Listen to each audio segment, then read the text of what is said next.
This series contains adult language and descriptions of graphic violence. Listener discretion is advised.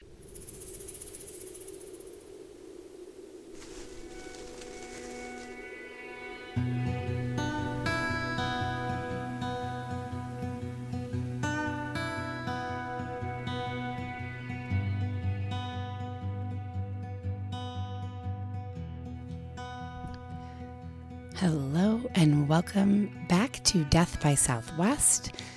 This is part 2 of the Mataviejitas murders. And if you recall, last time we left off, we were talking about some of the items that this alleged serial killer was taking from their victims' homes, as well as a painting that was similar between the three victims. 3 victims all had the same painting. And that's kind of where we left off. If you totally don't remember what this story was about, then you can go back and listen to it. But just to give you the kind of broad overview, it takes place in Mexico City, and elderly women over the age of 60 who live alone are being murdered at an alarming rate in their home. So this part 2 will shine some more light on the investigation, and you will find out who this old lady killer actually is. So I hope you enjoy this, and thank you guys for listening. No sense of place today, obviously, and I will stop talking and let you guys jump back into part 2. Bye.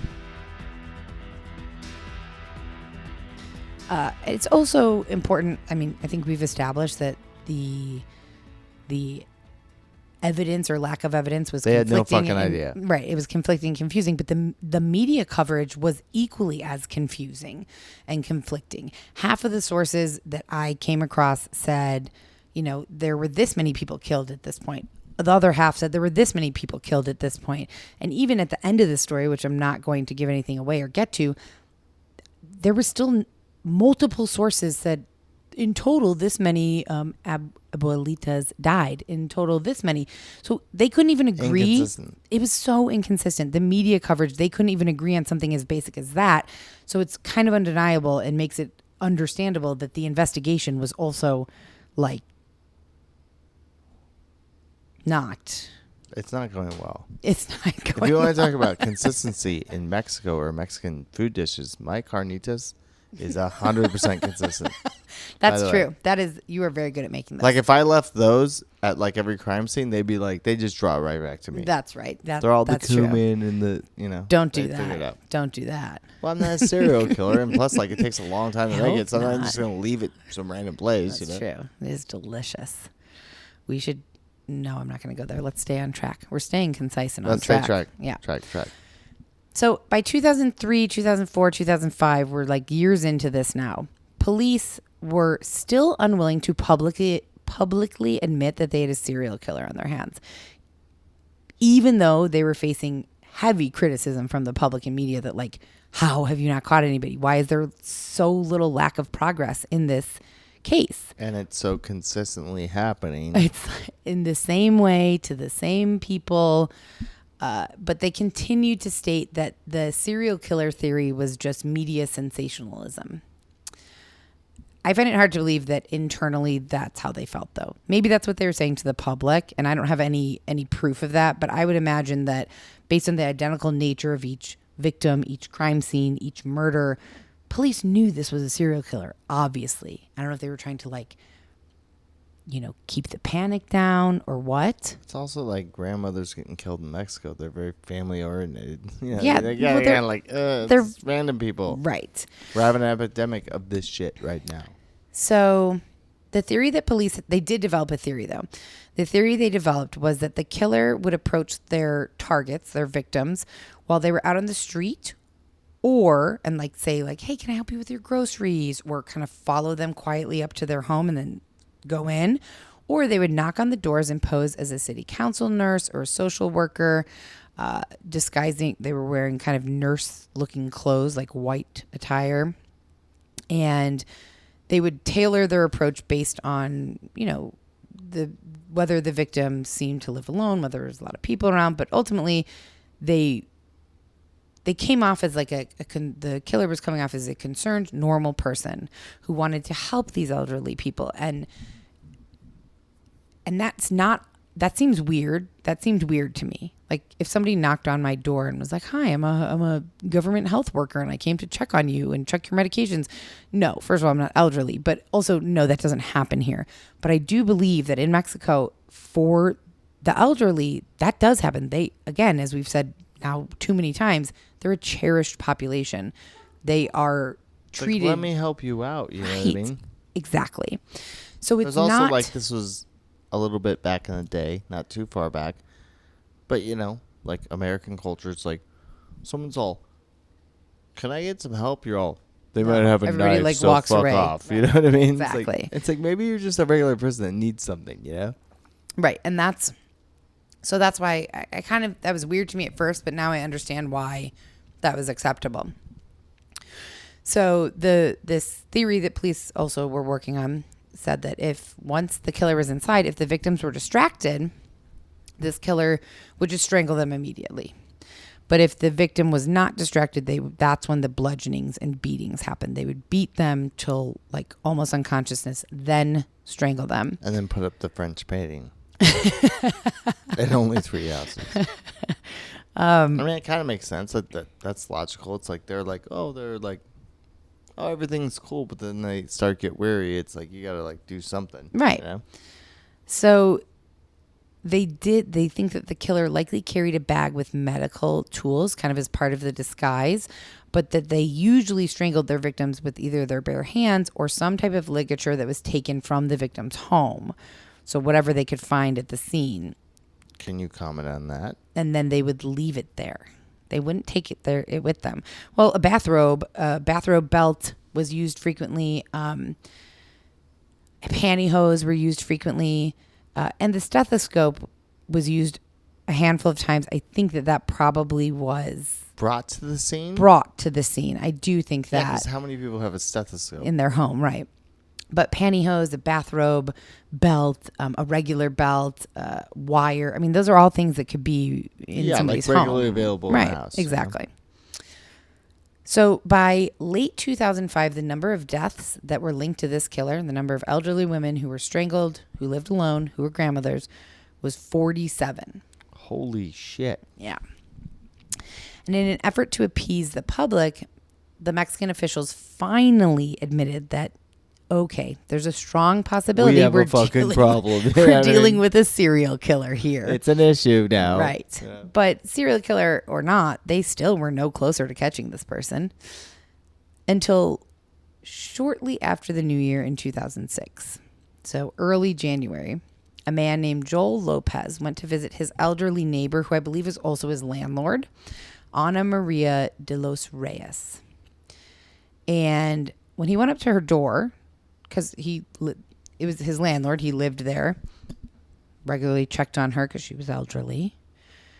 Her door was unlocked, and it was a little bit ajar, which he thought was weird. He was like, okay, I'm going to go in cautiously.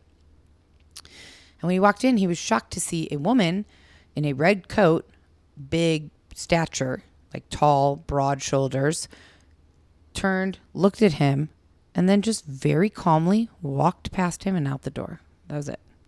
And he was like so surprised to see her that he didn't really know what to do at first. He just kind of stood there. Well, it sounds like, was she like disheveled or anything? Just like, no, just went by. No, didn't seem that way.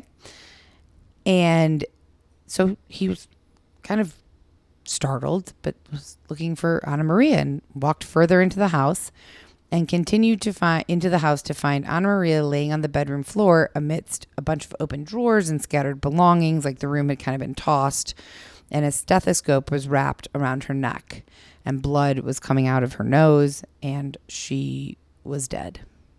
Oh, shit. Once he realized she was dead, he was panicked, and he ran outside, and he saw the woman in the red coat that was in just there quickly walking up the street. He started shouting and she started running. And then there happened to be police right there. The policia. And he said to the police, this is La not L anymore because it's a woman, La Mataviejitas. And the police arrested her. The grandma killer. Right there, the little old lady killer. So police, apprehended her, and he said she just my landlord's murdered. I'm 100% sure. Like this is that. Like, right. This is not situation. speculation at this point. This woman was there. She killed this. I walked in. This happened. She just walked out. And so police searched this woman and found some unexpected items, receipts for rentals of wrestling rings, business cards of various professional wrestlers, and a keychain with the wrestling name La Dama de Silencio. You're not going to like blow me up and tell me this is Jack Black. Nacho Libre, you know what I mean? Like that's him? I'm not. Because I feel like he's still free, so it's like weird, I am not. It's not Nacho Libre. It's not Nacho Libre. But everyone was now wondering, who is this red-coated woman? She sounds like a serial killer to me. Her full name was Juana Dayanara Barraza Samperio, but she went by Juana Barraza. It's a serial killer name, like a lot of names, No, that's not true. Actually, you know what I found out is that in Mexican culture, it's very common for people to have 2 first names and 2 last names because they take both like their mother and father's name or middle names. It's like a whole cultural thing. It's a cultural thing, yeah. Like my buddy Fred, Fred. Mm-hmm. Yeah, his name's J. Frederick Martinez. Yeah, exactly. And that's always a J. It's all just a thing. It's just a thing, yeah. And speaking about wonderful Mexican grandmothers, his mother is the sweetest woman I've ever fucking met in my entire life. Yeah, she is. I did meet her. She's wonderful. Vicky/Victoria. She's wonderful. Yeah. She's probably not listening, but if she is, then she'll be excited about that. So Juana Barraza was born on December 27th, 1957. That's my dad's birthday. Not 1957, but December 27th. In Hidalgo, Mexico, a rural area north of Mexico City. Her parents were Trinidad Barraza. I read some things that said he was a police officer. I also read other things that he was a truck driver. And Justa Samperio was her mother, and she was an alcoholic prostitute. According to Juana, much later on, she gave kind of an expose. So some of this information came from that, which is why I said according to her. Her mother was still alive. What do you mean? The murderer. The murderer's mother. No, I'm giving her backstory. I'm giving Juana's backstory. But according to Juana, and I'm saying according to Juana because much later in life, she gave kind of an expose. So according to Juana, she was one of 32 children that her biological father, Trinidad, fathered. Not with one woman, obviously, but that he had 32 children from different women, and she was one of them. She never really knew him. He left when she was almost just born. Or another account is that Juana's mother, Justa, left Trinidad and began a relationship with her stepfather. I know it's confusing, but try and stay on track. I'm staying with you. Juana, the suspected serial killer. Alleged Mataviejitas. That's who Juana is alleged to be. Her mom, when she left Juana's dad, started a relationship with her stepfather. With not Juana's stepfather, her mom's stepfather. Okay. So this man eventually kind of became Juana's father figure. So it was like Juana's father figure and also step grandfather. Super weird. Okay. Let's keep going. Yeah, it does. It's unimportant. But as a child, Juana, she never learned to read, never learned to write, and had an extremely bad relationship with her mother. According to Juana, her mother used to beat her until she was, quote, bathed in blood. And her mother regularly refused to feed her, so Juana would go sifting through dumpsters for food. I mean, just... Wait a minute, though. When she committed these acts, she always say white or red. She's wearing red, bathed in blood. I never thought about that. Well, that might be. I mean, we don't know. We don't know, but that's a good theory. And at 12 years old, Juana's mom sold her to a man named Jose Lugo for allegedly, for 3 beers. They're called cervezas down there, by the way. Okay. Jose abused and raped Juana for 4 years, got her pregnant twice when she was 13 and 16 years old. I read some accounts that said both pregnancies resulted in miscarriages. I also read one that said that she had the child, one of the children, one of those pregnancies she had. Either way, she, when she was around 18, she left Jose Lugo, or he didn't want her anymore because she was older. Who knows? And she left Hidalgo, Mexico, and headed to Mexico City. Her mother had recently died of cirrhosis of the liver. And so Juana was like, I'm out of here. And while in Mexico City, over the years, her early 20s and so on, she had relationships with multiple different men, all of which failed, but resulted in her having 4 children in total. Again, one of them may have been from Jose Lugo when she was a child. We don't know. Either way, her eldest son died when he was late teens, early 20s, because muggers attacked him with a baseball bat and beat him to death. Is there any police cooperation with that, or was it like maybe she did it? No, that's Okay. actually happened. Her second child was a girl, married early and left home, but stayed close to where Juana lived on the eastern edge of Mexico City. Juana was living there with her 2 youngest children, a boy who was 13 and a girl who was 11. And that's around the time that... Of all the killing and shit? Yeah. And throughout living in Mexico City, when she, from when she had her first child all the way through to her 4th, she worked odd jobs to support them. She cleaned homes, she sold miscellaneous items on the street, and she also petty theft. She would engage in petty theft. But not burglary. Not burglary yet. I said that bad. That's okay. Neighbors described Juana and the children as friendly and always pleasant whenever they encountered them. That's what they say about all serial killers, by the way.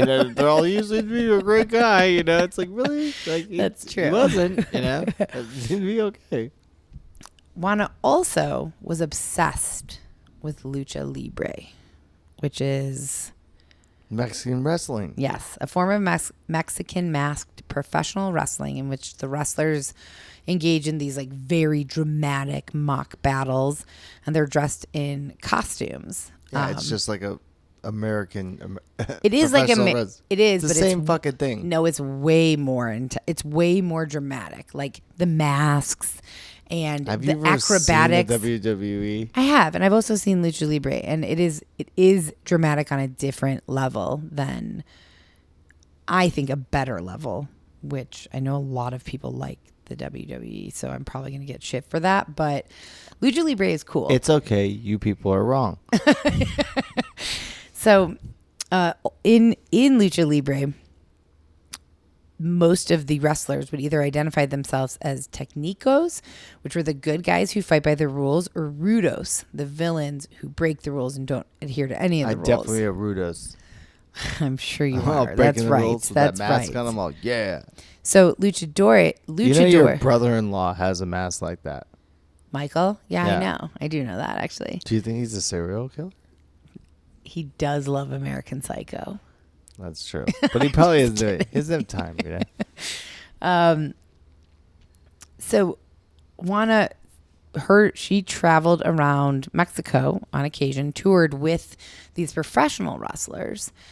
Now, she was not. She was an amateur wrestler. She just loved it and really wanted to be involved. And she named herself La Dama del Silencio, the Lady of Silence.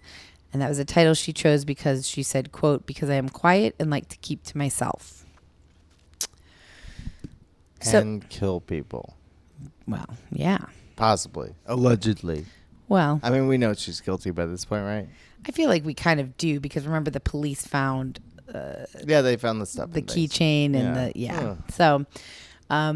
so she often worked as a popcorn vendor and occasionally would act as a luchadora at wrestling venues around Mexico City, but it was just amateur. She was never professional. Don't miss what happens next in today's episode. We'll be right back after a short message from our sponsors.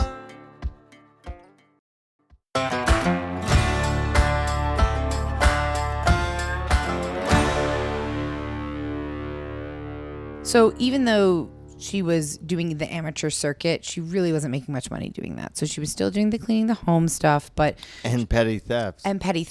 And then at a certain point, she was so short of cash. She had 4 kids now. Petty theft is not working out. So she was like, I'm going to start burglarizing homes.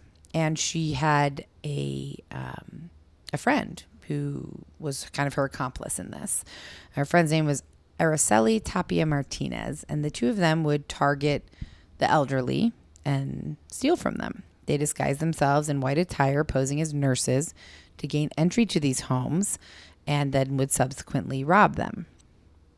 So here's a question. Like, I don't know if I can ask it, but it's the white attire and the red business. Maybe the killing happened. I don't know. I'm just asking a question. You know what I mean? Like, maybe they Is there a question in there? Maybe the fucking killer went back and killed the people, and she just had like a buddy who wanted to just rob, you know? This was before the actual killing started occurring. Okay. This so is like, prior to 2003. It's an escalation of a crime. You know what I mean? That's where we're going with this. Exactly. So they were, Juana and Araceli were robbing the elderly, burglarizing them. And what Juana didn't know is that Araceli was dating and involved with a corrupt federale named Moises Flores Dominguez. And Araceli and Moises, definitely saying both those names wrong, devised an additional scheme to extort money from Juana. So they said, you have to pay us 12,000 pesos or I'm going to arrest you. Because he was federale. He could have arrested her, but he was also corrupt. So he was extorting money from her. I'm not going to say anything along the lines that like a lot of federales are corrupt. But I'm just saying, like. You're not going to say it, but you're saying it. I'm saying it, you know? Mm-hmm. So for a while. What is 12,000 pesos anyway? It's like $689. Yeah. So. That's a lot of money in Mexico. Well, and we're back in late 90s, early 2000s at this point. Plus, he can arrest you. He's a federale. Well, right, of course. So she obviously figured out a way to come up with that. And then she that partnership with... She should have killed that guy. Well, she wasn't a killer yet. If she's a killer at all, stop jumping the shark here. Jumping the shark? Yeah, it means like jumping ahead, like putting the cart before the horse. You never heard that saying? Jumping the shark? No. Oh, well, it's a thing. I'm the crocodile hunter. I don't jump on sharks. It's a thing. They're Stop dangerous. it. We don't have time to get into it. All right, let's continue. So Juana stopped burglarizing for a while. After this, obviously, she was no longer partners with Araceli. Obviously, it's a bad business decision. Right. But in 2002, she decided she needed to start doing this again. She was, again, very short on cash and needed to start burglarizing again because it was... More burgling. Yeah, it was burglaring. Yeah. It was more financially fruitful than, selling items on the street corner. Working for a living. Right. Yeah. So she once again began burglarizing the elderly, gaining entrance to their home in a similar way, but occasionally by offering to help carry in groceries or being sent by the government to check medications and try and get them a discount on medications along the similar lines, but maybe slightly different story. At this point, she had become pretty methodical about choosing her victims. She somehow acquired a list of women who were on a government assistance program. And she would identify the ones on that list who lived alone, and she obtained fake credentials, like an ID, and would say that she was sent by the government to check their vital signs because they are part of this government assistance program. Whoa. And then soon after she was doing this for several months, she escalated from just burglary to murder. Interesting. Could she get more out of them? Like, that's why I don't understand. Like, she's getting, like, she's able to steal more shit? I don't think so because... it's weird because you say, like, there was, like, oh, it's, like, it's burglarized. Like, they've been... some has been stolen. Sorry. I've had some drinks. some shit has been stolen, but it's not like not of value. Yeah, Nothing exactly. of value. It's like TV's missing, all this shit's missing. I know. It's like slightly disturbed and weird. Yes. So it's really she was what? always a serial killer. Well, no, she wasn't. I mean, they allegedly.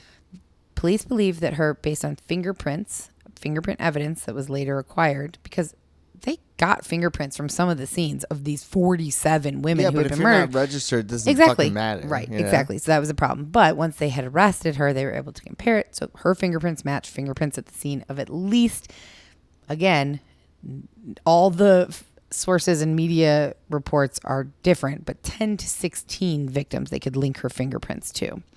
And so they believe that her first victim was Maria de la Luz Gonzalez, who was killed on November 25th, 2002. And according to Juana, when she got into Gonzalez's apartment, Gonzalez made some comments that Juana didn't like or considered derogatory. She became infuriated and she beat Gonzalez before fatally strangling her with her bare hands. She did not kill again for 3 months, but then killed another woman and then another. And police think that once the story kind of started circulating about the Mataviejitas, like this. Oh, she was pumped. Yeah. To be a famous wrestler. Yep, exactly. Not wrestler, serial killer. Well, I mean, it's still fame in her eyes. Right. And that's true because allegedly she did tell the police, I'm a professional wrestler. Like when she was apprehended that day leaving the apartment. She wasn't, though. She was amateur, which seems like a small delineation, but apparently it's a pretty big one in Mexico when it comes to lucha libre. Well, yeah, it's like if you're in AAA ball and like versus the major leagues. Yeah, exactly. You're like, you get called up for that shit. So once Juana was in police custody during questioning, she confessed to having strangled one woman.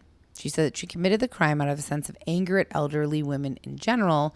The first one, right? With her hatred being rooted in feelings of ill will towards her mother. But she said she had only killed one, and that she wasn't the only person behind the killings.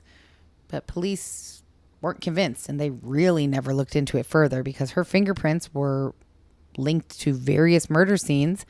I know, but like, I imagine she implicated the friend that was doing it before, robbing people, with the federale. She didn't implicate anybody. She just continued to say, I'm not the only one. I've only killed one person. There are multiple other people involved in these murders. Like a conspiracy. Mm-hmm.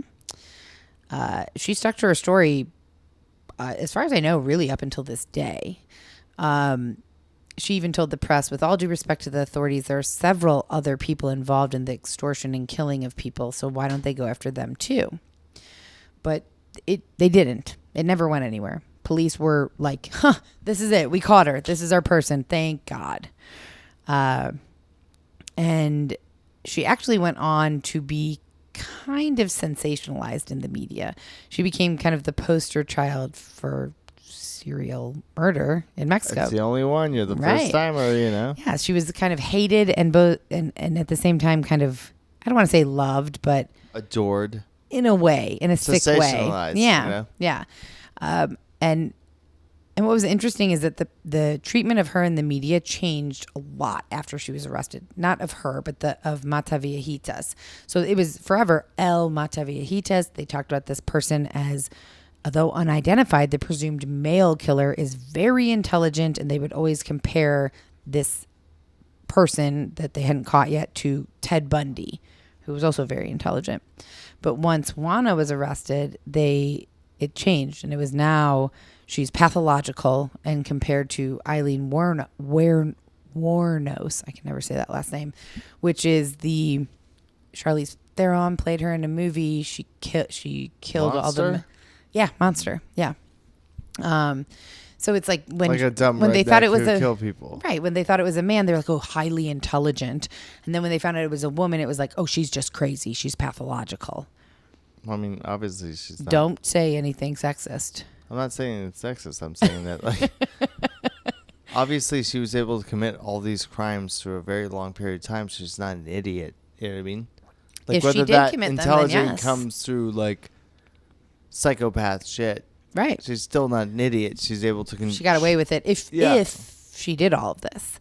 If she did. Right. I'm going to read something briefly from The Guardian that explains kind of Mexican trials and hearings and the press better than I ever could.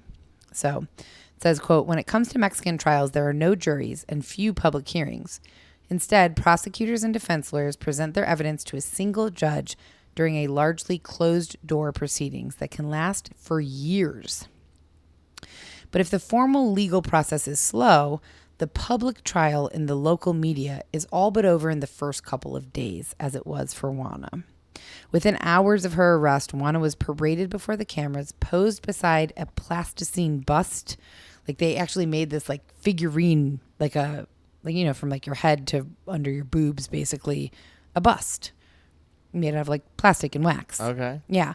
Of the suspect before they caught her. And they like took pictures of her next to this bust. So look, it fits like a glove. Right, exactly. And they also released videos and pictures of her when she was in police custody. They asked her to recreate the murders on police officers. So police officers gave her like a tie. A stethoscope? Not a stethoscope, I don't think, but a tie or a piece of fabric, and asked her to like reenact how she did it. And she did. And then they videoed it and took pictures and put that out to the press. So. Oh, they wanted this case closed for sure. Exactly. So this all happened before she had even. To one murder though. That's like enough. She was not even remanded into custody. She was just brought in for questioning when all of this happened. Yeah. And so a human rights activist from Mexico City says the presumption of innocence is not clearly established here. The media is the great judge. So the public and the media like decided she's it. This is it. She's guilty. We've caught her. Everybody can rest easy now. And that was it. Nonetheless, she did have a trial. She was tried in the spring of 2008. The prosecution alleged that she was responsible for at least 40 deaths. She still only stuck to that she had murdered one person. And that her motive was that she like lost her temper and she was angry about how her mom had treated her. She said, quote, I only killed one little old lady, not the others. But she did leave the house of the murdered woman where he chased her down and caught her. That's true. At the end. That's true. She literally left the crime scene. He was right there, saw her left. Of course. So she at least killed two people. Well, the defense is saying that she was a scapegoat for all but one of the murders, that there were other people involved and around, and that somebody else could have left that murder scene before Joel, the neighbor, walked in, and she was still there. I mean, this is all far-fetched. It is, but that's what... Good luck proving that. That's what they were trying to accomplish, and then they also tried to get her declared mentally unfit to stand trial, but after, her psychological evaluation, she was... entirely conscious of her actions and totally mentally fit is what they determined. What I find is interesting, I'm going to interject with this real quick. Okay. Not mentally fit to stand trial. Oh, boy. It's a huge question mark. And also, if you kill somebody... Does it matter if you're mentally fit or not? Like, if you killed somebody, you killed somebody. And also, like... But you still deserve a trial. See, I'm arguing both sides. I could see... No, obviously you deserve a trial. Like, either way. But, like, you're not unfit to serve trial. Unless you're, like, actually mentally incapable of... You're mentally disabled to the fact that you don't understand life. Sure, but that's the point of so a psychological... you swung a bat, like, not knowing what would happen. That's the point of a psychological evaluation, to determine that. But if you live Some people are determined to be that. I know, but if you live an everyday life, she did. I know she's selling goods and, like, she's, like, robbing people. Like, yes, of course. That takes a certain amount of intelligence to, like, sneak into someone's house and steal their shit. Of course, and that's why she was determined to be mentally fit. Yeah, obviously. Right. But the argument is that do the crime, do the time. You know what I mean? Unless you are mentally unfit. I think you're kind of like arguing a non-point. Like, you're saying that it doesn't even make sense. It was sensationalized like back in the day, like, oh, they're insane. It's like, yes, if you murder 12 people, you're an insane person. Like, there's no argument to that, you know? Right, but there's a difference between being insane and being mentally handicapped to the point where you don't know what you're doing. Like, yes, this was a very meticulous calculated a specific group of women, people, ages, all of that. If you're just going out and you're like randomly shooting people on the street, you know, a young person, old person, this race, that race, that you have no idea what you're doing, maybe you are mentally unfit to stand a trial at that point because you are mentally unaware or unable to control your actions or really understand the consequence of it. That's a real fine line. Like, of course it is. You actually have to be like severely diminished in a mental capacity to like ever let that go. Be like, oh, they're crazy. It's like, yeah, you're fucking crazy. You killed people. Let's get back on track, babe. Okay. You're always randomly going off on things, yeah? I think the last thing I said was that psychological study of Juana determined that she was entirely conscious of her actions. And on March 31st, she was found guilty on 16 charges of murder. Again, I saw some sources that said 17, some that said 10. The media couldn't even decide that. But 16 charges of murder and aggravated burglary. A judge handed Juana the longest prison sentence in the history of Mexico, sentencing her to 759 years. And since sentences imposed in Mexican courts are generally served concurrently, but the maximum sentence under Mexican law is 60 years, she's going to serve the full sentence in prison until she dies. Yeah, I love that concurrently, you know? So she is currently serving out her sentence in Santa Martha, Acatitla prison. And she's been doing pretty well in prison. Since she was in prison, she's been working as a gym instructor. She sells tacos throughout the prison, I believe Monday through Wednesday, and sends the money back to her family. And in 2015, her name came back up in the news because she married another inmate, an extremely dangerous man who apparently courted her for a long time through letters and then proposed. They had never seen each other before. Like serial killer love? Mm-hmm. And the wedding was organized by a government program. It was given massive publicity and treated like a great love story. And then a year later, the truth of it kind of came out, that they had never seen each other before the wedding day. And once they were married, the relationship didn't work because Juana said, once we saw each other, the love vanished. And they were married for a year, but they only saw each other 3 times for a total of 40 minutes over that year. And then she asked for a divorce. And when she's been asked about it in recent years, she kind of laughs and says that selling tacos is more her thing and that love is for other people. Wow. Yeah. She's definitely a fucking serial killer. All of a sudden it's like, yeah, we got married. Like, I mean, what else are you going to do in prison? sell fucking tacos. Yeah. You know Well, what I mean? yeah. And so this has been huge in the media for years. Lots of different Spanish TV shows in Mexico that I'm not even going to attempt to pronounce. Several documentaries in Mexico. She was highlighted in the investigation discovery series Deadly Women in an episode titled Payback. The 19th episode on season 1 of Criminal Minds is based on Juana. And then last podcast on the left covered this story on their 478th episode. Can you imagine doing this for 478 episodes? Unbelievable. And you're talking about on what, the 39th? 40th. This is our 40th episode. Oh, it's the 40th. Yeah. And then Happy birthday, podcast. Yes. And then most recently, she was the subject of a 2023 documentary film that is on Netflix right now called The Lady of Silence, the Mataviejitas Murders. It's gotten mixed reviews. A lot of people said that it was a little boring, a little kind of over the top. I heard it was like tacos in prison. And but other reviews, Rolling Stone said that it transcends its subgenre and walks a fine line between observing the serious and pointing out the ridiculous, and said it may be the year's best true crime doc. In this documentary, there is a lot covered that there is a story within this story that's covered that I left out purposefully because this is already kind of an extravagant enough story. But that if you want to know more, I would watch it. They talk a lot about Araceli, her Juana's accomplice when accomplice. they're robbing people. She's also in prison. And she was actually put in prison first. They believed that she was the Mataviejitas. And even after it was discovered that she wasn't, the fingerprints were wrong, and then Juana was arrested and put in prison, Araceli was still wasn't let out of prison. Is she still there? She is serving 23 years and 9 months for the murder of somebody in 2004 that she claims she didn't do, and probably Juana did. So that we don't know. We don't know, and I'll leave it at that and say that the documentary Does she also have a thriving taco business?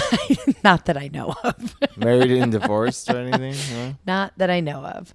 But you can learn more about her. It just felt like a little bit much to try and wrap that story into this one. But you can learn more about her on that Netflix documentary that is out and available to watch now. And we'll put it in the link below. Good job. And with that, that's our story for today. Thank you for listening. Thank you for standing in. You're welcome. Happy, it's like Mexican wrestling. It's in a world of Nacho Libres. There's a new kind of hero. Oh boy. Anybody who hasn't listened to the bonus episodes doesn't understand that. But if you understand it, you know that I'm rolling my eyes right now very hard at Mark. Don't. Jack Black stars in a series called. Anyways, happy Wednesday? No, it's Tuesday. It's Tuesday. This episode is supposed to be out now. So yes, happy Tuesday, and also happy Hispanic Heritage Month, which goes from September 15th to October 15th, and which has inspired us to do this story. And thank you guys for listening. If you want to hear the version that is shorter than this, but with me and Jenna, that will be on Patreon probably tomorrow. And that's it. Thank you. Go follow us on Apple Podcasts. Leave us a review. It helps so much. Join our Patreon. Follow us on social media and continue sending us your DMs and comments and everything. We love hearing from you. Thank you guys for listening. Say goodbye. Thanks for having us. Thanks for having you. I'm always here. Right. Oh, my classic. Later. Bye, guys. Death by Southwest is hosted by Jenna Schneider and Margot Carmichael. Executive produced by Margot Carmichael. Produced by Jenna Schneider. Audio editing and sound design by Margot Carmichael. Music by Soundstripe. And a special thanks to Edward R. Murrow for letting us borrow his famous sign-off phrase, good night and good luck.